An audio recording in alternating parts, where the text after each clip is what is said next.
What's good, YouTube? Quinn Wade Basketball Analysis coming to y'all with a quick trade. Everybody knows the trade by now. I'm a little late on it because I had to go to work.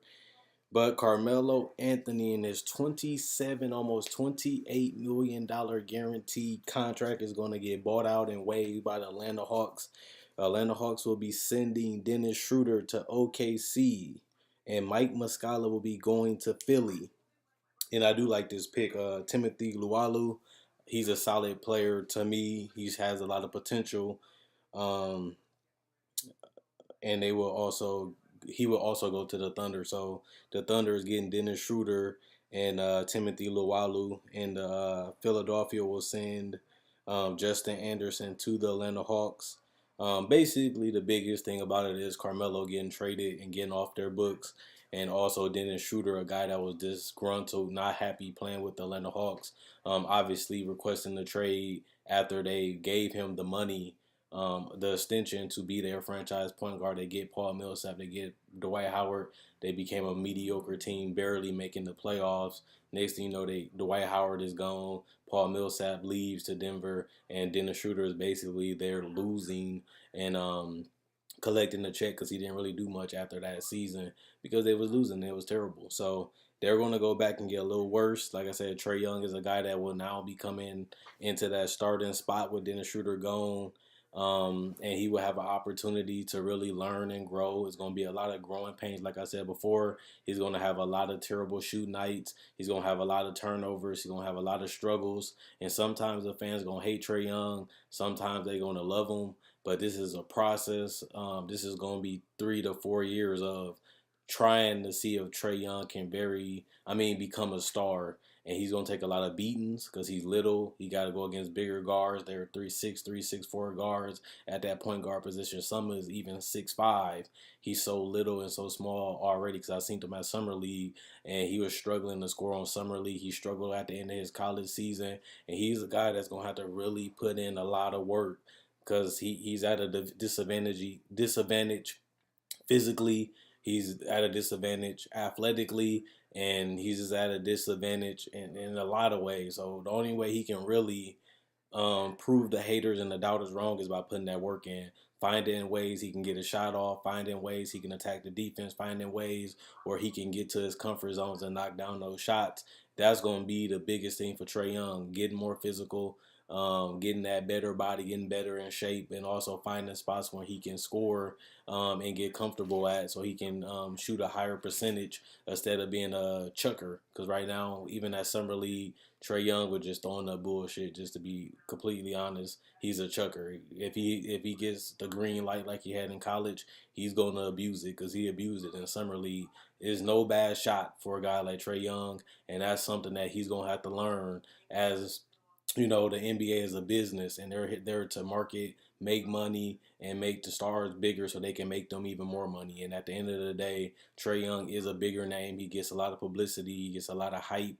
He was one of the one of the players that most people wanted to see or interview or talk about since he's been in Oklahoma. And he's getting the fame. He's getting the attention. Now he has to go out there and play, and that's going to be the sad part because he's going to be a high risk guy, turnover friendly, scoring droughts, embarrassment sometimes, and sometimes he's gonna come through. Sometimes he's gonna take over. Sometimes he's gonna go for 25 to 30, just because that's how he plays, and you have to live and die by that. Just like Russell Westbrook to a certain extent, even though he's significantly better. But even when Russell Westbrook came into the league, he was very turnover prone, very shot happy, and now he still has that, but he's been able to manage it enough to become a decent player offensively. Not the most efficient, not the best 3-point shooter, but he became an MVP and an All-Star. So that's the risk they took with OKC, and they ended up paying off. And they want to take something similar with Trae Young if they're going to start him. I feel like Carmelo, this is a thing that we already know, that they were just trading him just to waive him. The Hawks had the cap space to absorb the contract, basically. Dennis Schroder was on a longer term deal. Carmelo was only on one more year. They could just wait it and just let him just turn into cap space at the end of the season. Instead, they're going to accelerate the process. They're going to trade to get Carmelo just to waive him so that can just go back to their cap space. At the end of the day, it saves the Thunder some money. And it gives them a productive player and Dennis Schroder, a guy that showed that he can play. He can start. Even though he was in the East, he had big games against the best players. He had big games against players like John Wall and other players, even in the playoffs when he made it last year. So Dennis Schroder is a legitimate NBA player. He's a guy that can come in and score, come in and give you buckets. People started comparing him a little bit to Reggie Jackson. I think offensively he's probably a little better than Reggie Jackson, but he won't be needed as much because Russell plays a lot of minutes. And I think this is also a good deal for Russell because he could play less minutes and he don't have to worry about once he go out, they don't have nothing but Raymond Felton. I feel like Raymond Felton did play solidly last year in those minutes, but I think with this roster as how it looks right now, the Oklahoma City Thunder has way too many players on their roster, and they got to figure out who they want to keep, who they want to let go, and how they're going to finish out their rotation. Like I said, Timothy Luwalu is a 6'6" guard. He can score. Um, he's still raw. He's 23. He has to still work on that jump shot, still work on that spot up three, and be able to create shots off the dribble. But he is a guy that they will need if they want to try something different with Andre Robertson because he is a guy that can't really score, can't really shoot, but he's an excellent and one of the best perimeter defenders in the league. But he just leaves you so much to desire offensively, and that's where Timothy Luwalu can really go out there and shine. But he still is in a raw state of form, and he still needs to develop. Obviously, they got Nerlens Noel, they got Patrick Patterson, they got Dennis Schroeder now, they got Alex Abrines. So their bench, even Terrence Ferguson and Jeremiah Grant, Jeremy Grant. So they got a decent bench. I think that's a place that they really needed to fill, especially with Carmelo Anthony leaving. They felt like he should have been a sixth man last year and probably going into this year. But if you're paying somebody $27 million to come off the bench, that's ridiculous. I don't know why. Like when Carmelo laughed at it, I still never thought he was wrong. You traded some decent players for a guy to come off the bench and get paid 26 to 27 to $28 million to play off your bench. That's ridiculous. That's too much cash if you're not going to utilize them and get the best out of them. I still feel like Carmelo does have something left in the tank if he would go to a team like Houston. A lot of people say that's going to be his preferred destination. Houston been wanting him a lot. They finally get the player that they've been trying to get for the last 3-4 years. Carmelo obviously could have went there last couple years, but he continued to go try someplace else like Houston, and then he obviously waived his no trade clause to go to OKC. He finally might have a chance to go to Houston and make a difference. He plays with Chris Paul, who's a pass-friendly guy. James Harden is a lethal scorer and a guy that takes a lot of shot attempts and has the ball and has a high usage rate. But Carmelo, this is where they want to go. He got coached by Mike D'Antoni. Didn't really work out. Wasn't really a good fit. But he does know Chris Paul. James Harden is a guy that does pass and gives his teammates easier shots. Chris Paul is a guy that makes shots easier because he can cause havoc in the pick and roll. He's a guy that can score at will. Nobody can really stop Chris Paul or James Harden, and that makes the players around them even better because they're always open and all the attention is on them, making their job a lot easier. Carmelo is not a superstar anymore. He's not a franchise player anymore. So at the end of the day, going into this season, that's something that we all know. That's something that he started to see last year. He had a solid year compared to what people make it out to be. Carmelo Anthony is no longer the 24, 25-year-old phenom that he was. He's a 34-year-old. He'll be 35 by the end of the season. He shot 40% from the field, 35 from three, 76 from the free throw line, and he still was able to give them 5 rebounds, 1 assist, and 16 points a game. That's not that terrible considering that he was a third option, and sometimes people even consider him as a fourth option under Steven Adams, who got a lot of looks at the end of the season and a lot more playing time. I mean, a lot more touches. And obviously, when Corey Brewer came, Carmelo had to step it up a little bit more because he wasn't an offensive player either. He's a better offensive player than Robertson to me, but Carmelo had to get some more shots up. And at one point, they always averaging 20, but as the season went on, Carmelo numbers started going down, and his touches started going down, and it started becoming more of a Russell Westbrook and Paul George thing. And you can't really be mad at that because that's they two best players, and they want to keep them guys happy. And they was able to get Paul George to re-sign for 4 years, so it ended up working. So at the end of the day, like I told you guys going into that trade, I didn't think that this Thunder team would be the franchise changing team that everybody thought going into the season because Russell Westbrook is not an efficient scorer. Paul George never really been an efficient scorer, and Carmelo Anthony never been a hyper efficient scorer either. They're all volume scorers, all volume shooters, and they end up hurting them in the playoffs when the game slowed down and it forced them to execute. They just couldn't do it consistently, and that's something that I said going into the season that they're going to struggle against the San Antonio's. They're going to struggle against the Golden State Warriors, where you have to go play, 5-on-5 offense. Even with this is before Andre Robertson got injured, and you're going to have to depend on Russell, Paul George, and Carmelo to push you through. And they ended up getting put out in the first round. And Russell didn't shoot the ball that well. Neither did Paul George, and neither did Melo. And that's what happens when you have volume scorers. Sometimes they hot, sometimes they miss more than they make it, but you still like their aggressiveness, and it just didn't work out for them. Even though you can make an argument that Paul George got fouled, they still could have lost in overtime. They still could have lost in Game 7, but still will result in a first round exit. So anyway you twist it, the team underachieved, and they did get a solid player off that bench that they can trust, that know the game. Dennis Schroder came off the bench before. He was one of the better six man, not runner up or anything, but he knew his role, and he played it well to the point where they wanted to pay him the money and make him their franchise guy and let Jeff T go. And he actually was able to do that and help lead a team to the playoffs, even though it is the East.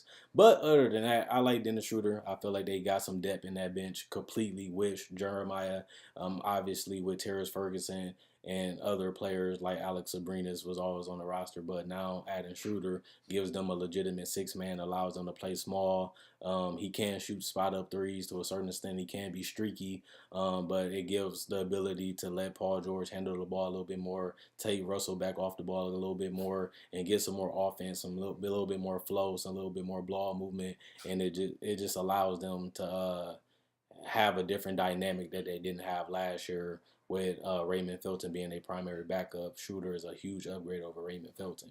But I like this team right now. They still one of the highest paid teams. They still got to find a way to cut some more salary to get under that tax, because this team is just overpaid for a team that basically is not a championship contender even with this trade.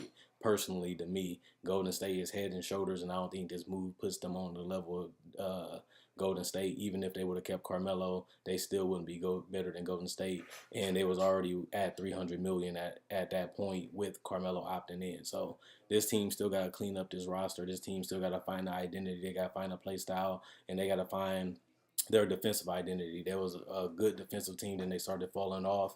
Some people say Robertson, but if you're a good defensive team, one player shouldn't drop you that much, especially on the perimeter. But it did. So I got to see what this team trying to do. I got to see what Sam Presti is going to try to do. And at the end of the day, this is a trade that should make an impact, should help them win a little bit more games, but they won 48 last year. I don't really see them winning that much more than that or that much less. I think they'll still be a fourth, fifth, or sixth team in the West, which is about where they should be, considering they got an MVP and two All NBA players in Paul George and Russell Westbrook last year. So they should be good enough. Billy Donovan is on the hot seat, so we're going to see what they do with him. And at the end of the day, Carmelo is free. They didn't want him. It wasn't a fit for him. They didn't get along. Well, I ain't gonna say they didn't get along, but they didn't work as well. They didn't achieve those goals. Plus, they was so high at the tax that they just couldn't afford to keep him, even if they wanted to run it back. So at the end of the day, they let him go. He gets to decide where he wants to go. He gets to go to a team that wants him. He gets to go to a team that still sees potential and value in him. And that's always good to be wanted and needed, and especially a place that's recruiting and showing you that you have a place for us. And he gets to go to that team, whether he's washed up, whether he's trash, whether he's a six man. He still has opportunity to play in the NBA and get valuable minutes and be on the playoff team and most likely a playoff contender. So to me, that's a win for Carmelo Anthony, even though, he's not on the Thunder anymore, and people already people don't look at Carmelo the same, even though he is older. It makes sense, but he still is wanted and coveted around this league, and we're gonna see if he can turn his career. Can he use it as a chip on his shoulder? Can he use it as motivation? Will he try to fit better? Will he try to be more of a team player? Will he embrace being a six man? These are things that we have yet to find out. These are things that we will find out, and at the end of the day, we will see how Carmelo reacts to this team saying we don't want you anymore and we trying to get rid of you. And if he takes it the way he always take things, he might have an even better season than what people may predict. But Father Time is undefeated. He's getting older. He can't create space as much as he used to. He can't take over consistently like he used to, and he's not a great defender. Never really have been. And those things are still reality right now for Carmelo. So any team that he goes to going to have a star or multiple stars, which makes his job easier. But that's what we thought going into this year, and it didn't really work playing with other stars as that third or fourth option. So we'll see if a team know how to utilize him and see how hungry he is going into the season to prove the haters and the doubters wrong. And if he's able to do that, then that's even better for his career because it can prolong and give him some more longevity in the league. Or this could really turn out bad and damage his image and damage him as a player and could basically end his career. And that's where Carmelo at in this point of time, trying to compete, trying to win a championship while also, losing his athleticism, losing his reputation, and now becoming just another player in the NBA. How is he going to react? How is he going to go? How is his career going to go? All these questions will be answered next year in the summertime. Let me know what you guys think. Check out my website, analysisplayground.com. Link will be in the description in the comment section below. Check out my Facebook page, analysisplayground.com. Link will be in the description in the comment section below. Click the link it's sent to my website. Click the link it's sent to my Facebook page, Quinn Wade Basketball Analysis. I'm gone. And let me know what you guys think about Carmelo getting waived by the Hawks and Dennis Schroder upgrading the Thunder bench.